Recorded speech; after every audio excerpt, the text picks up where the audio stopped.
سیدنا ابو بکر صدیق رضی اللہ تعالیٰ عنہ رسول کریم صلی اللہ تعالیٰ علیہ وسلم کے آپ کی بارگاہ میں آنے سے قبل جو آپ کے بچپن کے حالات ہیں، آپ کا اصل نام عبداللہ، بعض روایتوں میں عبد الکعبہ کہا گیا ہے۔ زمانہ جاہلیت میں عبد الکعبہ نام تھا، لیکن حضور صلی اللہ علیہ وسلم نے بدل کر عبداللہ رکھا۔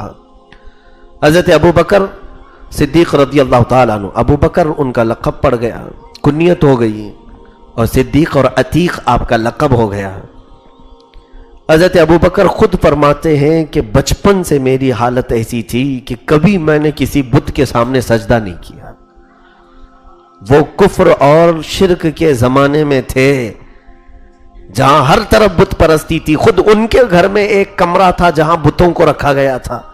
حضرت ابو بکر فرماتے ہیں میرے باپ ابو قحافہ، جن کا نام عثمان ہے، حضرت ابو بکر کے والد ابو قحافہ ایک دن ان کی گردن پکڑ کر کے لے آئے، کہا چل ان معبودوں کے سامنے تو کھڑا ہو جا جو ہماری حفاظت کرتے ہیں اور ہماری دیکھ بھال کرتے ہیں، اور یہ کہہ کر کے مجھے کمرے میں چھوڑ دیا اور دروازہ بند کر کے چلے گئے کہ جتنی دیر کھڑا رہے گا عبادت کرے گا۔ حضرت ابو بکر کہتے ہیں میں چھوٹا تھا، میں ایک بت کے سامنے آیا اور کہا کہ مجھے بھوک لگ رہی ہے، کچھ کھانا کھلا دو۔ بہت دیر تک اس نے کچھ جواب نہیں دیا۔ پھر کہتے ہیں میں نے کپڑے اتارے اور کہا میں بے کپڑے کا ہوں، مجھے تھوڑا کپڑے پہنا دو۔ کون حرکت کرے گا؟ کیا بتوں میں بھی کوئی حرکت ہوتی ہے؟ تو حضرت ابو بکر صدیق کہتے ہیں میں نے اٹھا کر کے دے مارا تو وہ گر گیا۔ پھر میں کہا کہ میں مارا ہوں، اٹھ کر بیٹھ تو جاؤ۔ صدیق اکبر اللہ تعالیٰ عنہ اپنے حالات یہ بیان کرتے ہیں، پھر میں دروازہ کھول کر آیا۔ اس کے بعد سے بچپن سے مجھے اس طرح کی چیزوں سے نفرت تھی۔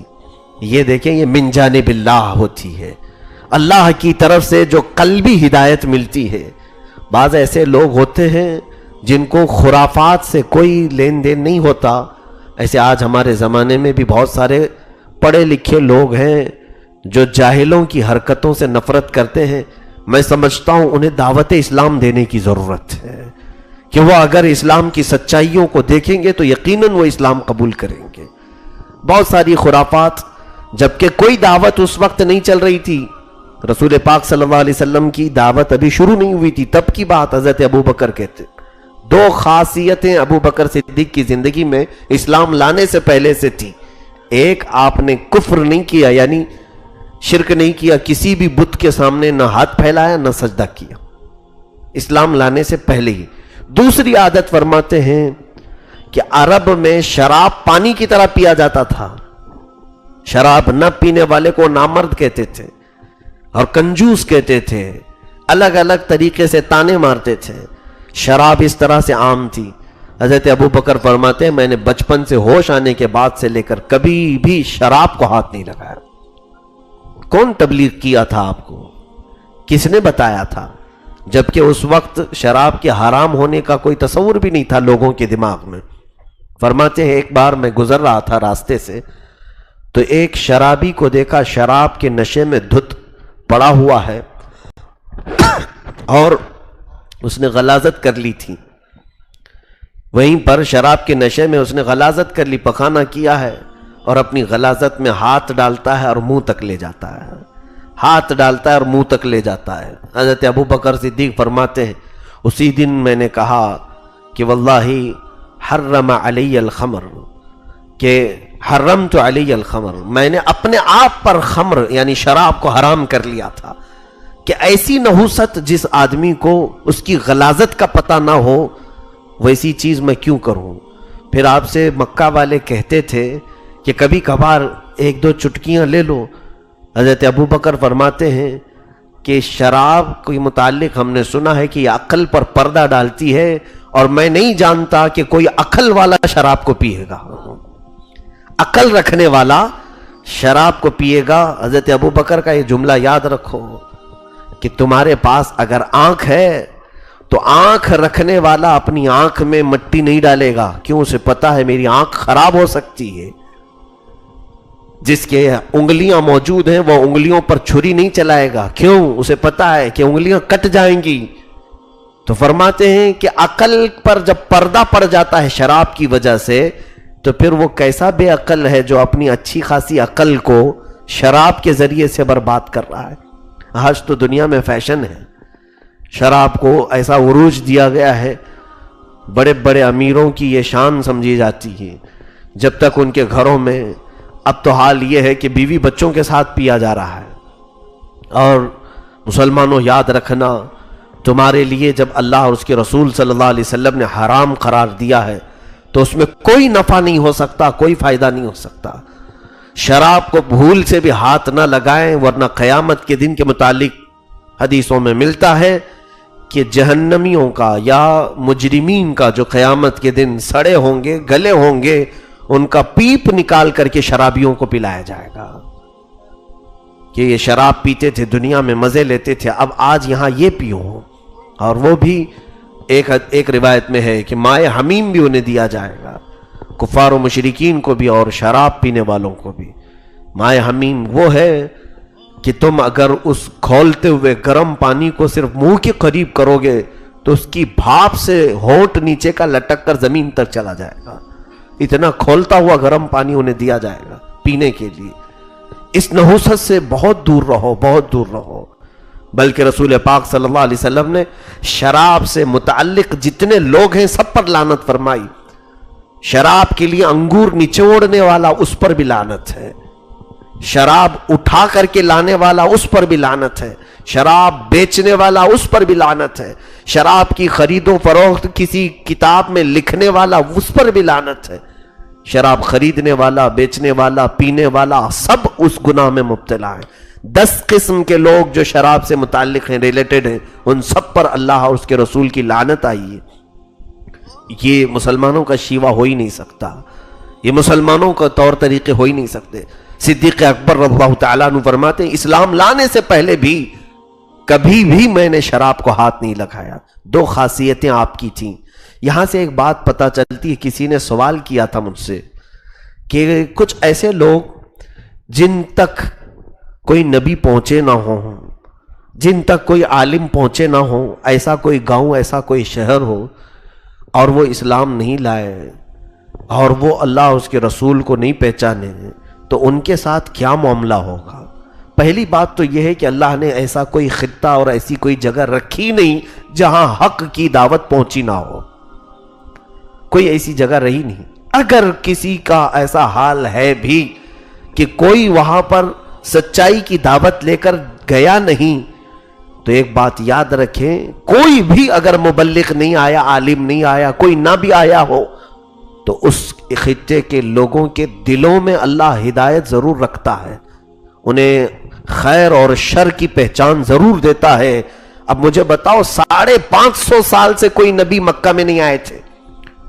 مکہ کیا پوری دنیا میں کوئی نبی نہیں آئے تھے. 550 سال کا عرصہ معمولی ہوتا ہے. 550 سال کی اتنی بڑی مدت گزر گئی, کوئی نبی نہیں آئے تھے دنیا میں. سیدھے حضرت عیسیٰ علیہ السلام کے بعد میرے آقا صلی اللہ علیہ وسلم پیدا ہوئے, اور حضور اکرم صلی اللہ تعالیٰ علیہ وسلم اور حضرت عیسیٰ علیہ السلام کے بیچ کا جو عرصہ ہے اس کو زمانہ فطرت کہتے ہیں. کیا وہ سارے لوگ جہنم میں جائیں گے؟ ان کے پاس تو کوئی نبی تھا نہیں. کیا وہ سارے لوگ کفر کرتے تھے؟ نہیں میرے عزیزوں, ان میں بیشتر لوگ ایسے تھے جو ایک خدا کی عبادت کرتے تھے. حضرت عبد المطلب ہیں, حضور صلی اللہ علیہ وسلم کے دادا, حضور صلی اللہ علیہ وسلم کے والدین کریمین, اور بھی کئی ایسے لوگ ہیں, ورقہ بن نوفل, زید بن عمر. یہ وہ لوگ ہیں جو حضور صلی اللہ علیہ وسلم کی بعثت سے پہلے تھے, لیکن انہوں نے کبھی شرک نہیں کیا, کبھی کفر نہیں کیا, اور پھر وہ ایک خدا کی عبادت کرتے تھے. یہ اور بات ہے کہ رسول کوئی نہیں تھے.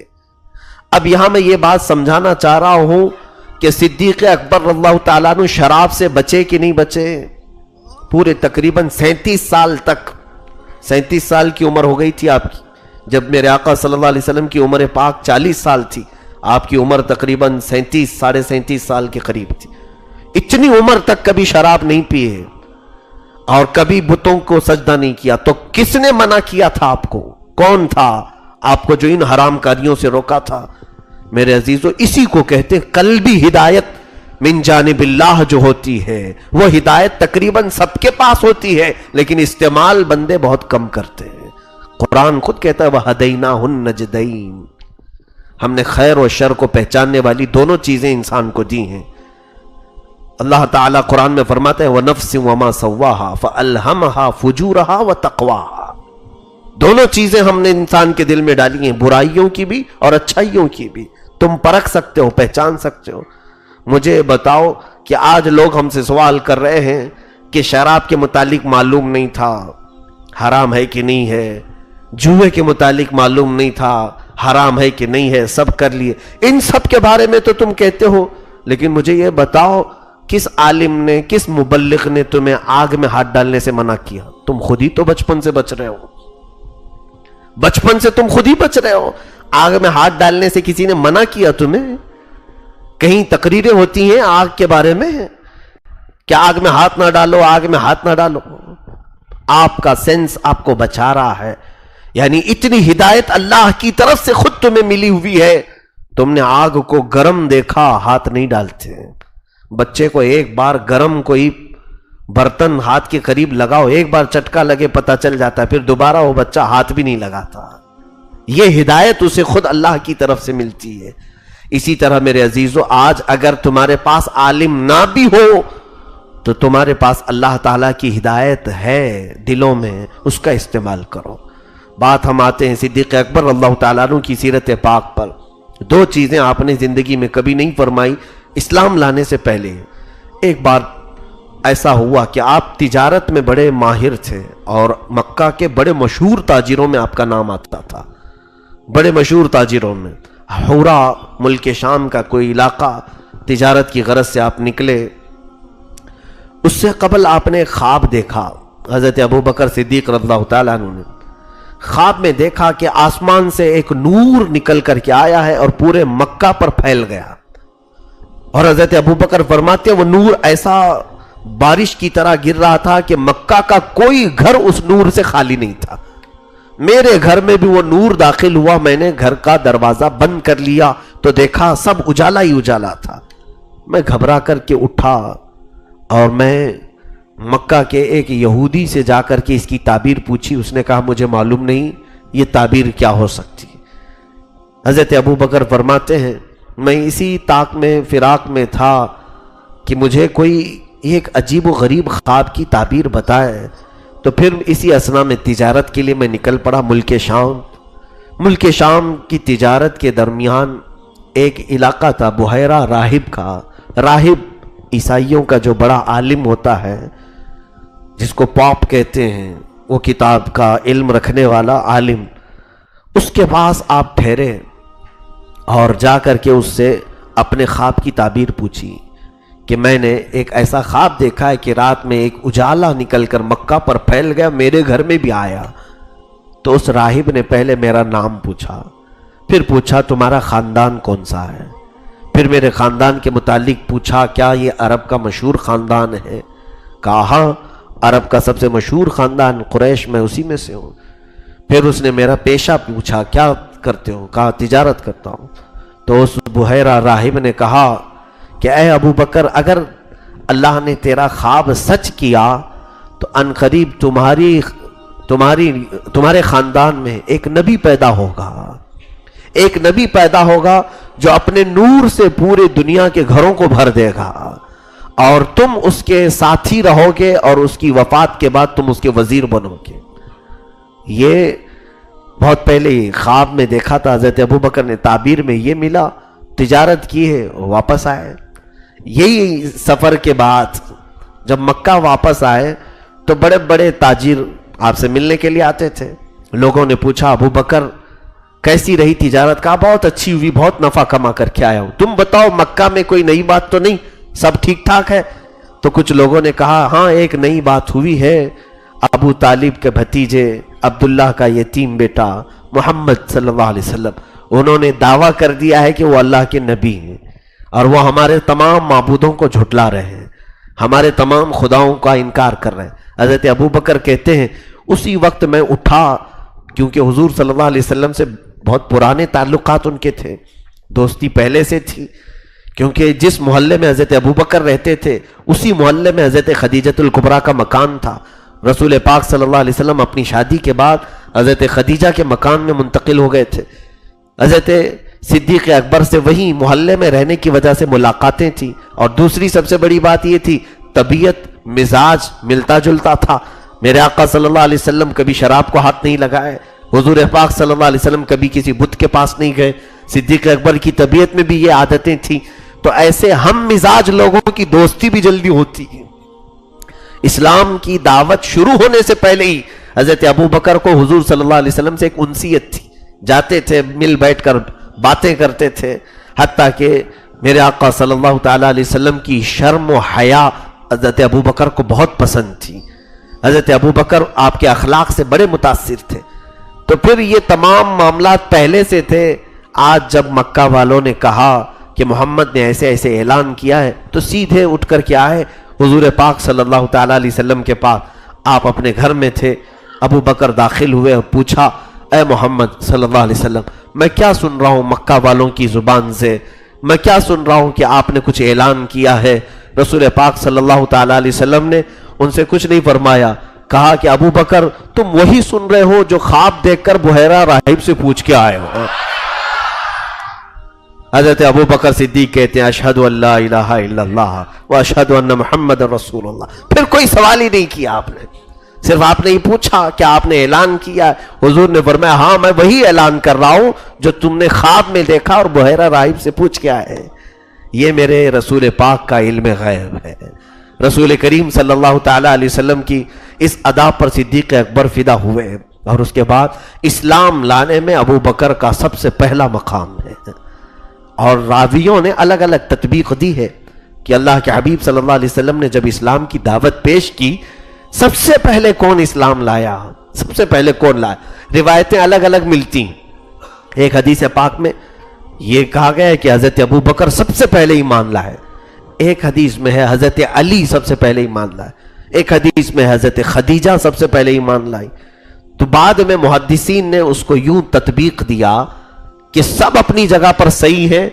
ایسے ہم اس کو الگ الگ معنی میں لیں گے کہ مردوں میں بڑی عمر والوں میں ابو بکر سب سے پہلے ایمان لائے, بچوں میں حضرت علی سب سے پہلے ایمان لائے, عورتوں میں خدیجۃ الکبریٰ سب سے پہلے ایمان لائی, اور غلاموں میں زید بن حارثہ سب سے پہلے ایمان لائے. تو اس طرح سے تطبیق دی گئی. لیکن پھر بھی صدیق اکبر کا مقام سابقون الاولون میں سے ہے, جن کا ذکر قرآن میں آیا ہے 11ویں پارے کی آیت سورہ توبہ کی. اللہ تعالیٰ فرماتا ہے والسابقون الاولون من المہاجرین والانصار الذین اتبعوہم باحسان رضی اللہ عنہم ورضوا عنہ. وہ سب سے پہلے اسلام لانے والے مہاجرین اور انصار میں سے صحابہ, اللہ ان سے راضی ہوا اور وہ اللہ سے راضی ہوئے. یہ سابقین اولین میں آئے. حضرت ابو بکر صدیق رضی اللہ تعالیٰ عنہ کے ایمان لانے کا واقعہ یہ ہے.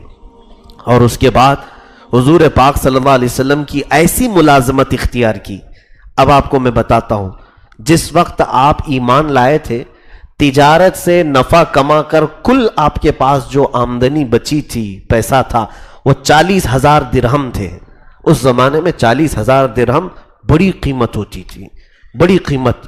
اس زمانے کے وہ کئی لاکھوں میں ہو جائے, لیکن وہ 40,000 درہم پورے کے پورے آپ نے اسلام میں خرچ کر دیے. جس دن سے ایمان لائے اس دن سے اپنے پورے مال کو کہا کہ یہ میں نے اللہ اور اس کے رسول کے لیے وقف کر دیا ہے, میرا اس میں کچھ بھی نہیں ہے. حتیٰ کہ صدیق اکبر رضی اللہ تعالیٰ عنہ کا توکل اور یقین سارے صحابہ میں سب سے اعلیٰ تھا, سب سے اعلیٰ تھا. ایک بار جیسے کہ میں نے اس حدیث کو غالباً آپ کو بیان کیا ہو, حضرت ابو بکر کی فکر تو ایسی تھی کہ رسول پاک صلی اللہ تعالیٰ علیہ وسلم کبھی میرے مال کو پوچھے نہ کہ ابو بکر گھر میں کچھ ہے. کیونکہ جب جب جنگوں میں جانا ہوتا, جہاد میں, رسول پاک صلی اللہ علیہ وسلم اعلان فرماتے کہ جس کے پاس جو ہے وہ لے آئے. صحابہ اپنا اپنا مال پیش کرتے تھے. حضرت ابو بکر اپنے گھر میں آئے اور رو رو کر کے دعائیں کر رہے تھے. گھر والوں نے دیکھا صدیق اکبر اپنے گھر میں دعا کیا کر رہے ہیں, کہہ رہے ہیں اے اللہ تو اپنے رسول پر ایسی کوئی وحی بھیج, ایسا کوئی حکم نازل کر کہ تیرا رسول میرے مال کو اپنا مال سمجھ کے خرچہ کرے. کیونکہ جب رسول اعلان کرتے ہیں تو میں یہ مناسب نہیں سمجھتا کہ میں مال لے کر حضور کے پاس جاؤں، کیونکہ دینے والے کا ہاتھ اوپر ہوتا ہے، لینے والے کا ہاتھ نیچے ہوتا ہے، کبھی میں میرے نبی کا ہاتھ نیچے دیکھنا پسند نہیں کرتا۔ یہ فکر بھی صدیق اکبر کی تھی، حالانکہ رسول پاک صلی اللہ علیہ وسلم جود و نوال، جود و سخا کے مالک ہیں۔ میرے آقا صلی اللہ تعالیٰ علیہ وسلم کے متعلق اتنی فکر تھی ابو بکر صدیق کو، اور آپ کی دعا قبول بھی ہوئی۔ حضور پاک صلی اللہ علیہ وسلم اچانک گھر میں تشریف لائے، آپ بیٹھے ہوئے تھے، گھر والے، اللہ کے حبیب صلی اللہ علیہ وسلم سیدھے ان کے گھر میں داخل ہوئے، ایک حجرے میں گئے، ان کے بکسے میں، ایک ٹرنک میں، اٹیچی میں کچھ رکھا ہوا تھا، وہ اٹھا لیا۔ میرے آقا نے کہا ابو بکر میں یہ لے جا رہا ہوں، فلاں جگہ خرچ کرنا ہے، فلاں جگہ خرچ کرنا ہے۔ حضرت ابو بکر صدیق گھر میں بیٹھے دیکھ رہے تھے، رسول پاک صلی اللہ علیہ وسلم دروازے تک پہنچ کر مسکرائے اور فرمایا ابو بکر تیری دعا اللہ نے سن لی ہے۔ میرے عزیزو، یہ ابو بکر صدیق کی جانثاری میرے آقا صلی اللہ علیہ وسلم کے ساتھ ہجرت کے دن بھی آپ نے ایسے ہی کیا تھا۔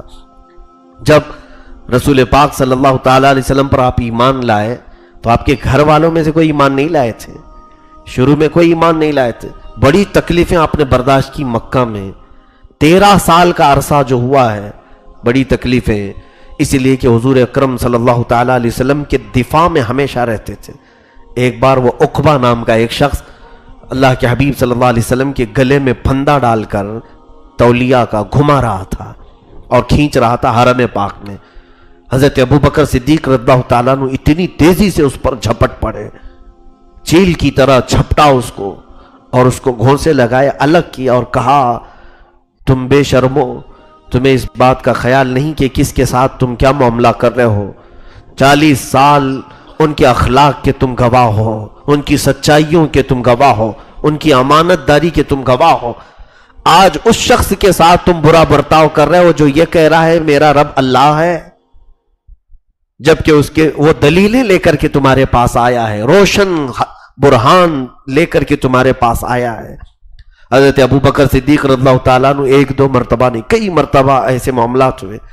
حضرت عائشہ فرماتی ہیں کہ صدیق اکبر نے یہ روایت یہ بھی بیان فرمایا کہ ایک مرتبہ حضور اکرم صلی اللہ علیہ وسلم کے ساتھ حرم کعبہ کے اندر پہلا خطبہ دے رہے تھے، سب سے پہلا خطبہ اسلام کا صدیق اکبر نے دیا ہے۔ خطبہ مکمل نہیں کرنے پائے تھے کہ جو مکہ میں وہاں کفار و مشرکین بیٹھے تھے مشتعل ہو گئے، بھڑک گئے اور ان کو کھینچا، بہت زد و کوب کیا، مارا، یہاں تک کہ اتنا منہ سوج گیا تھا کہ ان کی ناک اور آنکھ بھی نظر نہیں آتی تھی منہ کے سوجن کی وجہ سے۔ آپ کا قبیلہ بنو تمیم، بنو تیم، تو انہوں نے اٹھا کر کے صدیق اکبر کو اپنے گھر پہنچایا، اور یہاں تک کہ آپ کے ہوش میں آنے کا آپ کا پورا خاندان انتظار کر رہا تھا۔ حضرت ابو بکر صدیق پر پورے دن، پوری شام، رات گزر گئی۔ ان کی والدہ ام الخیر کھڑی رہی، لوگوں نے کہا کہ انہیں کچھ دودھ پلاؤ، پانی پلاؤ۔ رات کا آدھا پہر گزر چکا تھا جب آپ نے آنکھیں کھولی۔ ام الخیر کہتی ہے میں دودھ لے کر پہنچی تو صدیق اکبر نے سب سے پہلے پوچھا رسول اللہ کا کیا حال ہے؟ ام الخیر کہتی ہیں میں نے کہا ابو بکر یہ ساری جو تیری حالت بنی ہے اسی کی وجہ سے تو بنی، محمد کی وجہ سے، چھوڑ دے اس کا ذکر، عرب والے، مکہ والے تیری بڑی عزت کرتے ہیں۔ حضرت ابو بکر فیصلوں میں بیٹھا کرتے تھے، مکہ والوں خون بہا، دیت وغیرہ کے معاملات میں آپ فیصلہ کرتے تھے۔ ان کی ماں نے کہا کہ تو چھوڑ دے محمد کو، اسی کی وجہ سے مکہ والوں نے تجھے آج اتنا مارا ہے۔ حضرت ابو بکر صدیق نے جو الفاظ کہتے ہیں اپنی ماں سے کہ میری ماں تجھے خبر نہیں کہ اس میں جو حلاوت اور شیرینی ہے ان کو چھوڑنے میں کوئی مٹھاس نہیں ہے۔ تو ضد پر تھے کہ میں جب تک حالات معلوم نہیں کروں گا میں دودھ بھی نہیں پیوں گا، پانی بھی نہیں۔ پوچھا کہ میں کیسے معلوم کروں کہ محمد کہاں ہیں، حضور پاک صلی اللہ علیہ وسلم کہاں ہیں؟ صدیق اکبر نے اپنی ماں سے کہا جاؤ ام جمیل کے پاس، جو عمر فاروق کی بہن تھی، وہ اسلام لائی ہوئی تھی پہلے، کہا ام جمیل کے پاس جاؤ، وہ تجھے بتا دے گی کہ رسول کہاں ہے۔ ام الخیر آئی ام جمیل کے پاس، کہا کہ محمد کہاں ہے؟ ام جمیل نے کہا تجھے کیا ضرورت پڑ گئی محمد کی؟ وہ پہچانتی تھی ابو بکر کی ماں ہے اور ایمان لائی ہوئی نہیں ہے۔ تو ام الخیر رونے لگی، اے ام جمیل بتا دے میرا بیٹا موت کے قریب آ چکا ہے اور وہ کچھ کھاتا پیتا نہیں، کہتا ہے جب تک وہ اپنے نبی کو نہیں دیکھ لے گا کچھ نہیں حلق سے اتارے گا۔ جمیل کہتی ہے میں خود آ کر کے دیکھوں گی۔ وہ آئیں، جب صدیق اکبر کی یہ حالت دیکھی تو چیخ پڑی، کہا ابو بکر، اللہ نے جو تجھے یہ دیا ہے، یہ جو مصائب یا مشقتیں جو تجھے رسول پاک کے دفاع کے راستے میں ملی ہیں، یقیناً ہر مصیبت کا اجر اللہ کے نزدیک بہت بڑا ہے۔ دونوں عورتیں کندھے سے سہارا دے کر کے ان کو اٹھاتی ہیں۔ جمیل کہتی ہے میں جانتی ہوں اس وقت رسول اللہ کہاں ہیں۔ وہ زید بن ارقم کے گھر پر تھے۔ یہ دونوں عورتیں رات کے وقت، رات کا کتنا پہر گزر چکا تھا، جب زید بن ارقم کے گھر جاتے ہیں، گھر کے اندر روشنی تھی، اللہ کے حبیب صلی اللہ علیہ وسلم سوئے ہوئے نہیں تھے، بیدار بیٹھے ہوئے تھے، ایسا لگتا تھا کہ اپنے عاشق صادق کے انتظار میں بیٹھے ہو۔ صدیق اکبر کو جیسے ہی دونوں عورتوں نے سہارا دے کر کے میرے آقا تک پہنچایا، حضور اکرم صلی اللہ علیہ وسلم پر رکت طاری ہو گئی، بے اختیار آنکھوں سے آنسو نکل پڑے، اور پھر عرض کیا اے رب ذوالجلال، یہ میرا ابو بکر تیرے دین کی راہ میں مشقتیں اٹھایا ہے، ہر مصیبت کے بدلے ایک ایک جنت تو اسے عطا کر۔ یہ ابو بکر صدیق رضی اللہ تعالیٰ ایک دو مرتبہ نہیں، کئی مرتبہ اسلام کی اس راہ میں مصائب کو برداشت کیا ہے۔ ایک وقت ایسا بھی آیا کہ اللہ کے حبیب صلی اللہ علیہ وسلم نے حکم دیا ابو بکر ہجرت کر کے چلے جاؤ۔ حبشہ صحابہ جا رہے تھے، ایتھوپیا، یہ پہلی ہجرت تھی مسلمانوں کی، اس میں حضرت ابو بکر کو بھی بھیجا گیا۔ آپ بھی ہجرت کر کے نکل گئے۔ راستے میں ایک شخص ملا ابن الدغنا نام کا، وہ اس نے دیکھا ابو بکر سے پوچھا کہ کہاں جا رہے ہو؟ کہا میری قوم نے مجھے میرے وطن سے باہر نکال دیا، میری قوم اب مجھے برداشت نہیں کر پا رہی ہے، میں نکل کر جا رہا ہوں، دوسرے ملک میں رہوں گا تاکہ میں اپنے رب کی عبادت اطمینان سے کر سکوں۔ ابن الدغنا وہ مکہ کا بڑا پہلوان آدمی تھا۔ اس نے کہا ابو بکر، اگر تجھ جیسا آدمی مکہ میں نہ رہے تو میں سمجھتا ہوں کہ کوئی مکہ میں رہنے کے قابل نہیں ہے۔ اس نے بڑی تعریفیں کی اور کہا چلو واپس، میں اپنی پناہ میں تجھے رکھتا ہوں۔ وہ لے آیا حضرت ابو بکر کو اور پورے مکہ میں اعلان کر دیا اے لوگوں سنو، ابو بکر کو میں نے پناہ دی ہے۔ گویا کہ اس وقت ایسا رواج تھا، جس نے کسی کو پناہ دی اگر اس کے ساتھ چھیڑ چھاڑ کیا تو گویا کہ پناہ دینے والے کے ساتھ آپ نے چھیڑ چھاڑ کیا، جنگ شروع ہو جاتی تھی۔ حضرت ابو بکر کے متعلق جب اس نے اعلان کیا تو پورے مکہ والے جمع ہوئے۔ انہوں نے کہا ایک شرط پر ہم پناہ کو منظور کرتے ہیں، تمہاری پناہ کو تسلیم کرتے ہیں۔ کہا کیا؟ کہا ابو بکر سے کہنا کہ وہ جو نماز پڑھنا ہے، جو قرآن پڑھنا اپنے گھر میں پڑھیں، باہر آ کر نہ پڑھیں، کہ ہماری بیوی بچے فتنے میں مبتلا ہو رہے ہیں۔ ابن الدغنا نے کہا میں ابو بکر سے یہ بات کہتا ہوں۔ اس نے کہا تم سکون سے اپنے گھر میں کرو، جو عبادت کرنی ہے باہر مت کرنا۔ حضرت ابو بکر صدیق نے جب لوگوں کے حالات دیکھے، اپنے گھر کے باہر صحن میں ایک چھوٹی مسجد بنا لی، وہیں عبادت کرتے تھے۔ اور وہ تقوی کا بے تاج بادشاہ صدیق اکبر، جب قرآن کی تلاوت ہوتی تو وہ اپنے میں نہیں رہتے تھے، رقت طاری ہوتی تھی، آواز بڑھتی چلی جاتی تھی۔ تلاوت قرآن میں جیسی آواز آپ کی بڑھتی، راستہ چلنے والے رک جاتے تھے تلاوت سننے کے لیے۔ صدیق اکبر کی آواز میں وہ مٹھاس اور زبان میں وہ شیرینی اور الفاظ میں وہ تاثیر کہ پھر ہر دن تلاوت سننے والوں میں سے کئی لوگ ایمان لے آتے تھے۔ پھر یہ معاملہ بڑھ گیا، لوگ آئے اور کہنے لگے، ابن الدغنا آیا اور کہا ابو بکر میں نے پناہ دی ہے تمہیں، میرا کچھ خیال کرو۔ آپ نے کہا میں آہستہ پڑھ رہا ہوں، پھر آہستہ ہوتے ہوتے پھر بلند ہو جاتی تلاوت، اور اس تلاوت میں کتنے لوگ دائرہ اسلام میں آئے۔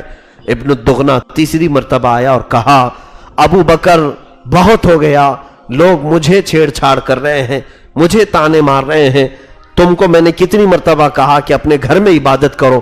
صدیق اکبر کھڑے ہوئے اور کہا ابن الدغنا تو اپنی پناہ واپس لے لے، مجھے میرے اللہ کی پناہ کافی ہے، میں اپنے رب کی پناہ میں ہوں۔ اس نے اپنی پناہ واپس لی، وہ بری ذمہ ہو گیا۔ حضرت ابو بکر صدیق رضی اللہ تعالیٰ عنہ ہجرت تک ان مصائب کا سامنا کرتے رہے۔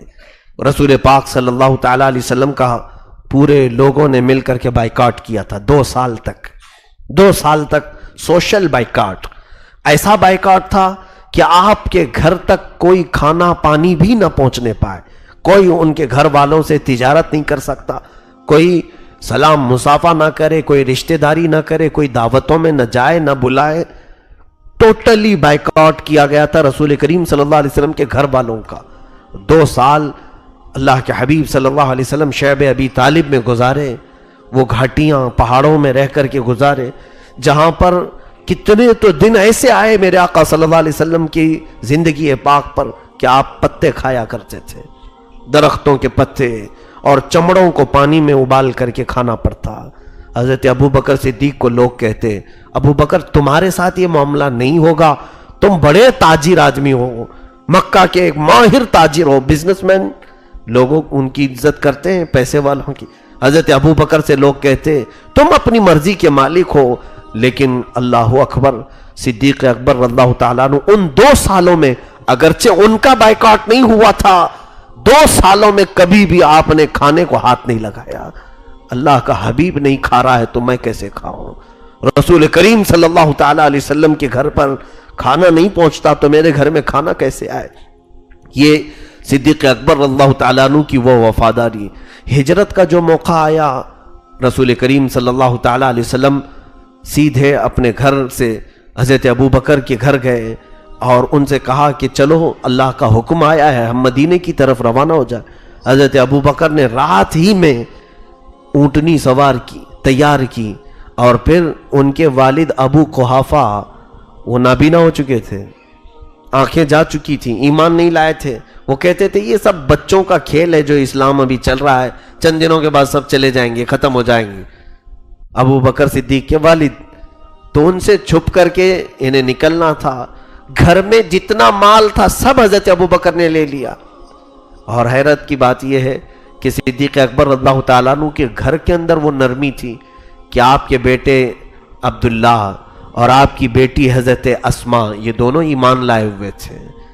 حضرت ابو بکر صدیق نے حضرت اسما کو کہا کہ تم روزانہ کھانا پہنچا دیا کرنا، ہم 3 دن تک غار ثور میں رہیں گے، یعنی ثور کی چوٹی، وہاں پر ہم لوگ قیام کریں گے.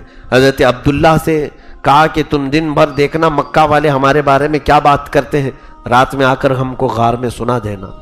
اور اپنے ایک غلام کو بھی اس بات پر لگایا تھا کہ تم بکریاں چراتے ہوئے رات کو اس پہاڑ تک لے آنا، ہم دودھ دوہ کر کے اس کا استعمال کر لیں گے. یہ ساری تیاریاں ایک رات میں حضرت ابو بکر نے کی.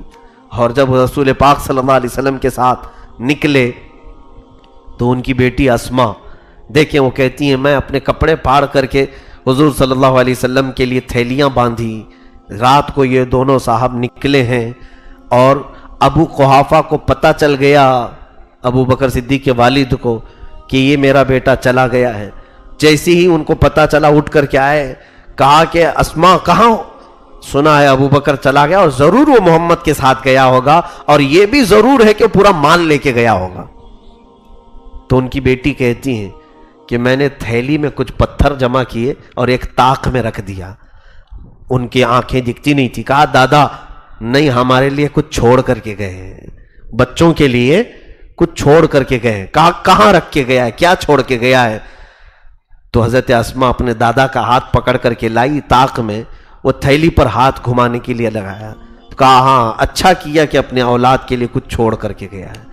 یہ حضرت اسما نے نہیں کہا کہ درہم چھوڑ کے گئے، دینار چھوڑ کے گئے، بلکہ یہ کہا کچھ چھوڑ کر کے گئے.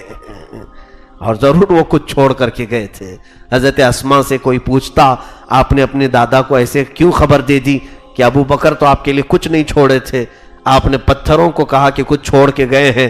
حضرت اسما کہتی ہیں واللہ ابو بکر کا چھوڑا ہوا ایک پتھر دنیا کے ہیرے سے زیادہ قیمتی ہے، وہ ہمارے لیے کافی ہے. تو وہ فرما بردار بیٹی بھی تھیں. حضرت ابو بکر صدیق رضی اللہ تعالیٰ عنہ رسول کریم صلی اللہ علیہ وسلم کے لیے اس قدر جانثاری فرماتے رہے، اور غار ثور تک پہنچنے میں جو معاملات آئے آپ سنتے رہتے ہیں. یہ مدینے کا راستہ نہیں تھا جس راستے پر یہ لوگ چلے تھے، مدینے کا راستہ الگ تھا، کیونکہ مکہ والوں کو معلوم تھا کہ اگر یہ لوگ مکہ چھوڑیں گے تو سیدھے مدینے جائیں گے، کیونکہ مدینے میں آلریڈی صحابہ ہو چکے تھے، تبلیغ ہو چکی تھی، وہاں کئی لوگ ایمان لا چکے تھے، اور میرے آقا کا انتظار مدینے والے کر رہے تھے پہلے سے بھی. مکہ والوں کو معلوم تھا کہ اگر یہ جائیں گے تو مدینے جائیں گے. اسی لیے ہجرت کی رات جب مکہ والوں کو معلوم ہوا تو سارے مدینے کے راستے پر ڈھونڈنے کے لیے نکل پڑے، لیکن صدیق اکبر کی یہ بردباری تھی، دور اندیشی تھی۔ آپ نے کہا یا رسول اللہ صلی اللہ علیہ وسلم، سیدھے ہم مدینے کے راستے پر نہیں جاتے ہیں، دوسرا راستہ لیتے ہیں، 2-3 دن ہم رک جاتے ہیں، ان کی تلاش اور جستجو ختم ہو جائے تو پھر ہم آگے کا سفر کریں گے۔ یہ کہہ کر کے وہ غار ثور پر لے آئے۔ ثور ایک پہاڑی ہے مکہ میں، پہاڑی کا مطلب چھوٹی پہاڑی نہیں، وہ بہت بڑا پہاڑ ہے، 5000 فٹ اونچا پہاڑ ہے، چڑھتے چڑھتے حالت خراب ہو جاتی ہے۔ آج بھی وہ پہاڑ ویسی ہی موجود ہے۔ اس میں سب سے اوپر جانے کے بعد چوٹی پر ایک غار ایسا ہے کہ اس میں 2 لوگ صرف بیٹھ سکتے، کھڑے بھی نہیں ہو سکتے، پتھروں سے ڈھکا ہوا ایک غار ہے۔ وہ حضرت ابوبکر صدیق کو معلوم تھا۔ اندازہ ایسا ہوتا ہے کہ عرب والے پہاڑ چڑھنے میں بڑے ماہر تھے، کیونکہ پہاڑی علاقے تھے ان کے، کیونکہ آج بھی جغرافیہ کے اعتبار سے دیکھا جائے تو آج کی رپورٹ میں بھی یہ بتایا جاتا ہے کہ سعودی عرب میں ہی تقریباً آج بھی 20 لاکھ پہاڑ ہیں، بہت پہاڑیوں کا یہ علاقہ ہے۔ تو وہ سفر بھی پہاڑ چڑھ کر کے کیا کرتے تھے۔ حضرت ابوبکر صدیق رسول پاک صلی اللہ علیہ وسلم کو لے کر پہاڑ چڑھنے لگے۔ میرے آقا صلی اللہ علیہ وسلم کو تھکن کا احساس ہوا تو صدیق اکبر نے اپنے کندھے پیش کیے، کہا یا رسول اللہ صلی اللہ علیہ وسلم، آپ میرے کندھوں پر سوار ہو جائیں اور میں لے کر کے چلتا ہوں۔ اندازہ کریں اس وقت میرے آقا صلی اللہ علیہ وسلم کی عمر پاک 53 سال کی ہے اور ابو بکر کی عمر 50 سال کی ہے۔ 50 سال کا آدمی 53 سال کے بار نبوت کو اٹھا رہا ہو۔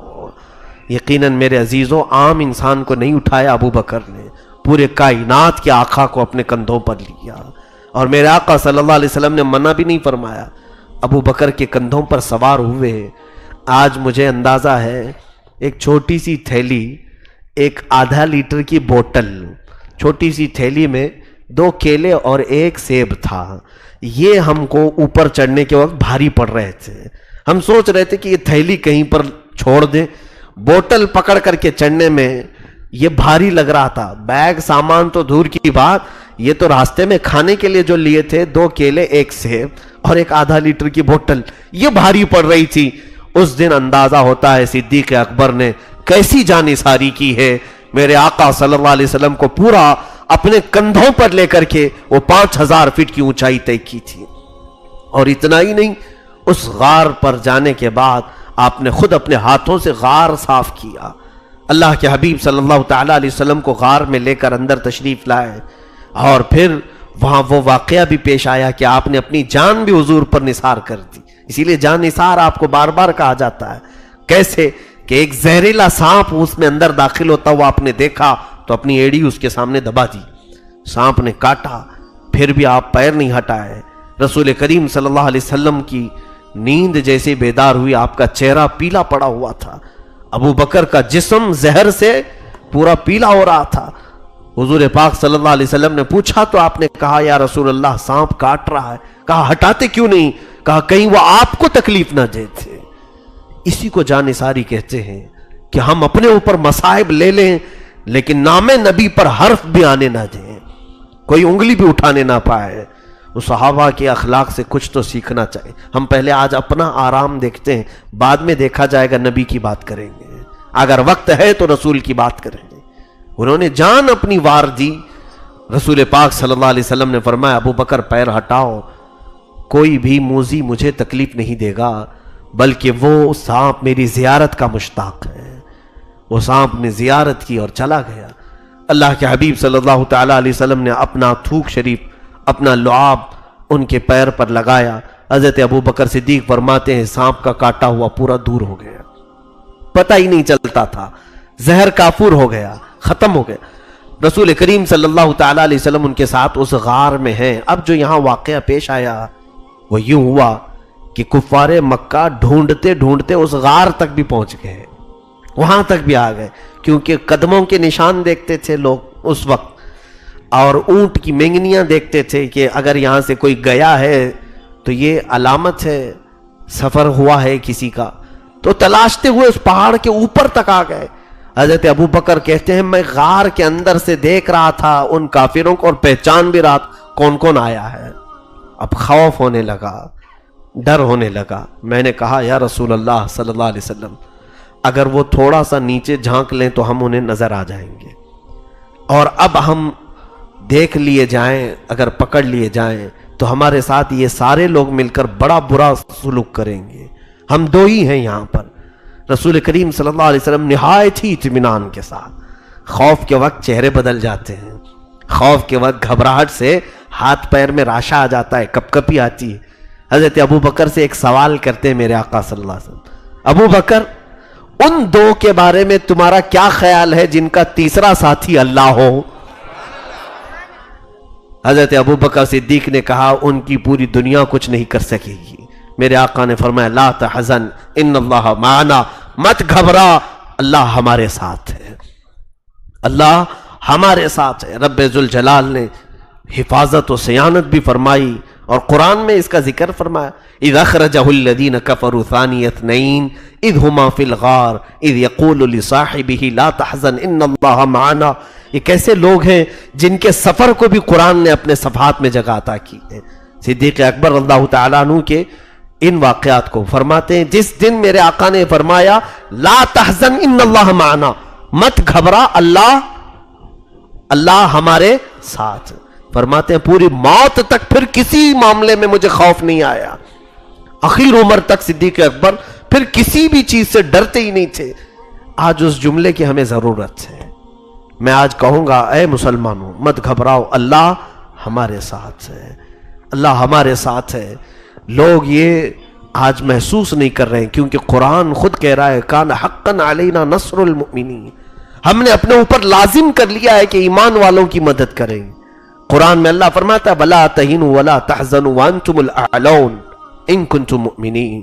تم گھبراؤ مت، پریشان مت ہو، تم ہی سب سے زیادہ کامیاب رہو گے اگر تمہارے اندر ایمان ہے.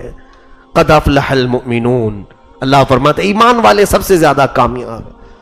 آج یہ جو چہرے ہیں ہم سے سوال کرتے ہیں، پھر یہ ظالموں کا ظلم، یہ کافروں کی شرارتیں، یا مشرکین کا ہمیں آنکھیں دکھانا، یہ سب کیا ہے؟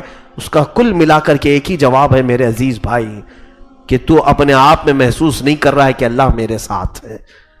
تم آج بھی ایمان کے اس ڈگر پر نہیں آ رہے ہو جس کی ضرورت ہے تمہیں. کسی صاحب نے مجھ سے آج یہی کہا تھا کہ آج لوگ پروٹیسٹ کرتے ہیں، احتجاج کرتے ہیں، پارلیمنٹ میں ہماری نمائندے نہیں ہیں اس لیے وہ جو چاہے وہ کر رہے ہیں. آج پارلیمنٹ میں ہماری سیٹیں نہیں ہیں، ہمارے نمائندے نہیں ہیں، اسی لیے وہ جو چاہے وہ کر رہے ہیں. تو کسی حکیم نے بہت اچھے انداز میں کہا وہ سیٹیں تو چھوڑ دے پارلیمنٹ میں، جہاں تیری قسمت کے سارے فیصلے بدلے جاتے ہیں وہ سیٹیں مسجد کی ہیں، وہ تو خالی چھوڑا ہوا ہے. یہاں کی سیٹیں بھر دے پہلے. یہ ساری سیٹیں خالی پڑی ہوئی ہیں اور تم کہتے ہو وہاں سیٹیں ہماری نہیں. یہاں پوری کائنات کی قسمت بدلی جائے گی تمہاری ان سیٹوں سے. مجھے بتاؤ پورے اسلام کو پھیلانے میں جو اہم کردار ہے، دنیا کی سب سے پہلی پارلیمنٹ مدینے میں کہاں بنی ہے؟ وہ مسجد نبوی ہے. وہ کھجور کے پتوں سے بنی ہوئی مسجد، دیوار مٹی کی تھی اور کھجور کے پھڑ ڈالے ہوئے چھت تھے اور زمین کنکریوں کی تھی. سجدہ کرنے کے بعد پیشانی میں کنکریاں لگتی تھیں اور اس چھوٹی سی مسجد سے صحابہ نے پوری دنیا میں قیصر و کسریٰ کو بھی گھٹنے ٹیکنے پہ مجبور کر دیا. اس زمانے کی سپر پاور طاقتیں قیصر و کسریٰ کو بھی نیچے کر دیا کہ نہیں کیا؟ میرے عزیزوں وہ سیٹیں انہوں نے بھر دی تھیں. اس لیے کہ حدیثوں میں ملتا ہے جمعہ کا دن آتا، رسول پاک صلی اللہ علیہ وسلم جمعہ کے لیے آتے تو جانتے ہیں صحابہ سیٹیں کب سے پکڑتے تھے؟ جو فجر کی نماز میں آتا تو جمعہ تک کوئی نہیں اٹھتا تھا. انہوں نے وہ سیٹیں بھر دی تھیں، اس لیے اللہ تعالیٰ نے ان کو پوری کائنات میں بھر دیا تھا اور ان کی طاقت اور ان کی قوت کے دبدبے تھے. حضرت ابوبکر صدیق رضی اللہ تعالیٰ عنہ کا وہ جملہ آپ کو میں آج اس لیے حوالے کر رہا ہوں کہ آج پھر سے آپ کہیں کہ گھبراؤ مت، اللہ ہمارے ساتھ ہے، اللہ ہمارے ساتھ ہے. تم ایک ہو جاؤ، متحد ہو جاؤ. حضرت ابوبکر صدیق رضی اللہ تعالیٰ عنہ اور رسول پاک صلی اللہ علیہ وسلم کی حفاظت اللہ نے کیسے کی؟ چھوٹی سی چیزوں سے جب مولا حفاظت کرنا چاہے. اس غار پر ایک مکڑی نے جالا بن دیا، ایک کبوتری نے انڈے دے دیے، فوراً کے فوراً کافر وہاں تک بھی پہنچے غار کے منہ پر، انہوں نے دیکھا اور آپس میں بات کرنے لگے، ارے میاں یہاں تو مکڑی کے جالے ہیں، کبوتری نے انڈے دے دیے، اگر کوئی آدمی آیا ہوتا تو جالا ٹوٹا ہوا ہوتا اور کبوتری اپنے انڈے ادھر ادھر کر چکی ہوتی، بھاگ گئی ہوتی۔ تو یہی سوچ کر کے وہ وہاں تک پہنچ کر کے بھی واپس آئے، وہاں جا کر کے بھی واپس، بلکہ حضرت ابوبکر فرماتے ہیں وہ ہمارے غار کے ارد گرد کافی دیر تک گھومتے رہے، جس غار میں یہ دونوں بیٹھے ہوئے تھے اس غار کے ارد گرد گھومتے رہے۔ اور اعلیٰ حضرت فاضل بریلوی رحمۃ اللہ علیہ فرماتے ہیں جان ہے جان کیا نظر آئے، کیوں عدو گرد غار پھرتے ہیں، وہ سوئے لالا زار پھرتے ہیں، تیرے دن اے بہار پھرتے۔ اس نعت میں اعلیٰ حضرت نے بہت ہی اہم نقطہ ہمیں بیان کیا ہے، ان کافروں کو نظر کیوں نہیں آیا، رسول پاک صلی اللہ علیہ وسلم اور صدیق اکبر نظر کیوں نہیں آئے؟ وہ ایک بہت اہم فلسفہ ہے میرے عزیزو۔ آپ زندہ ہیں کہ نہیں؟ آپ بھی زندہ ہیں، لیکن آپ کو زندہ رکھنے کے لیے آپ کی جان ہے، لیکن جان کو دیکھا کہاں ہے آپ نے؟ جان کو دیکھا ہے آپ نے کیسی رہتی ہے؟ کالی ہے، سفید ہے، لمبی ہے، چھوٹی موٹی، کچھ نہیں پتا ہے آپ کو۔ جان کی اپنی کوئی شکل نہیں دکھتی ہے، لیکن وہ ہے جان۔ اور ہمارا عقیدہ ہے کہ میرے آقا جانے کائنات ہیں، کائنات کی جان ہے۔ اور اعلیٰ حضرت فرماتی ہیں وہ جان ہے، جان کیا نظر آئے، کیوں عدو کیوں دشمنوں گرد غار پھرتے ہیں، تم غار کے ارد گرد پھر رہے ہو، وہ پوری کائنات کی جان ہے وہاں پر۔ اور اللہ رب العزت اپنے نبی کا محافظ ہے، اپنے نبی کی حفاظت فرما رہا ہے۔ اب یہاں سے ایک بات سمجھ میں آتی ہے، اللہ عز و جل جب حفاظت فرمانا چاہے تو مکڑی کے جال کو خود قرآن میں اللہ کہتا ہے، فرماتا ہے ان اوہن البیوت لبیت العنکبوت، دنیا میں سب سے کمزور گھر اگر کسی کا ہے تو مکڑی کا گھر ہے۔ حقیقت ہے نا، انگلی لگانے سے اس کا گھر ٹوٹتا ہے، جو پوری کائنات کا سب سے بڑا بادشاہ ہے۔ یہ میرے مولا کا دستور ہے، بہت بڑی طاقتوں کو بہت چھوٹی سی چیزوں سے بچاتا ہے، اور کبھی بہت بڑی طاقتوں کو بہت چھوٹی سی چیزوں سے مار بھی دیتا ہے۔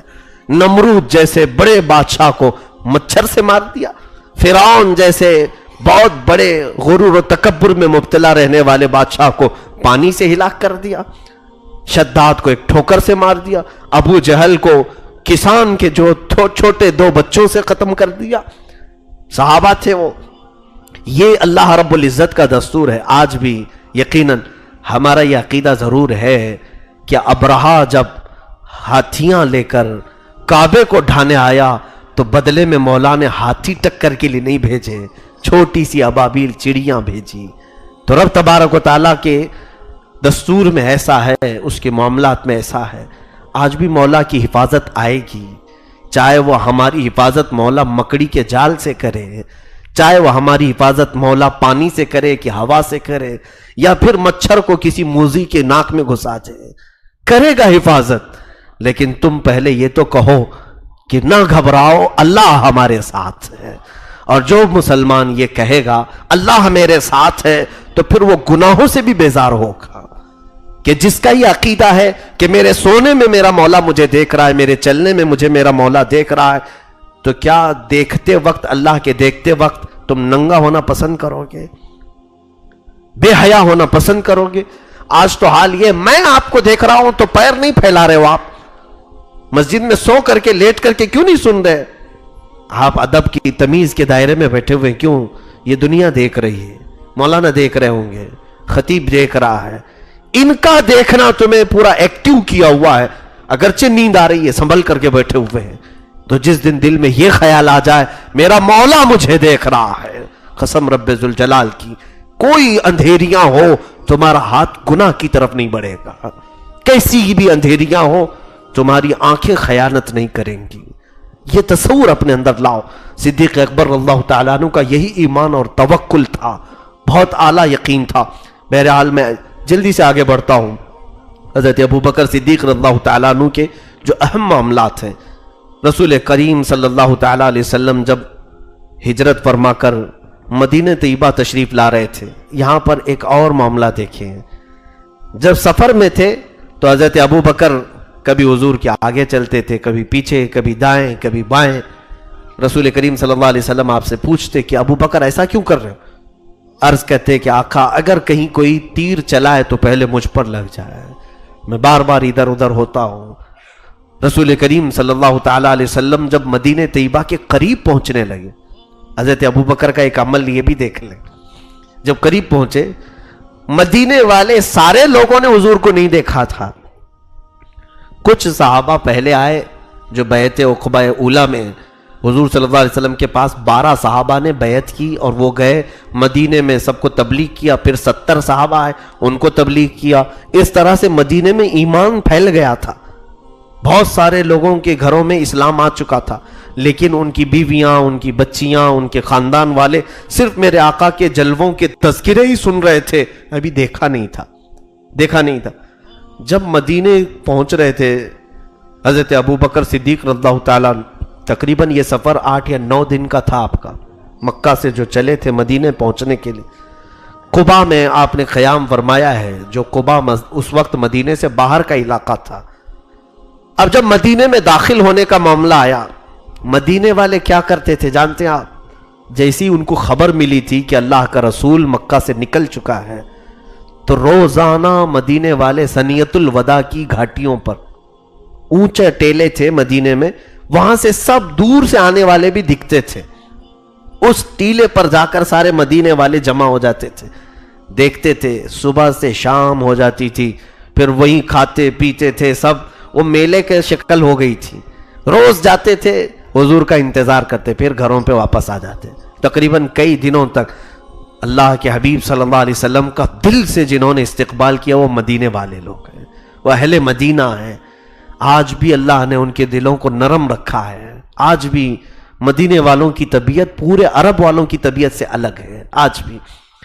اور جب مدینے والے وہاں پہنچے، پھر ایک دن وہ آیا کہ جب دور سے 2 شکلیں انہیں نظر آنے لگی، ایک اونٹنی پیچھے چلی آ رہی ہے اور 2 لوگ پیدل چلے آ رہے ہیں، تو مدینے والوں نے پہچان لیا کہ یہ ضرور محمد صلی اللہ علیہ وسلم اور ان کے ساتھی ابو بکر ہیں، کیونکہ حضرت ابو بکر کے غلام عبداللہ انہوں نے پہلے مدینے میں آ کر خبر کر دی تھی۔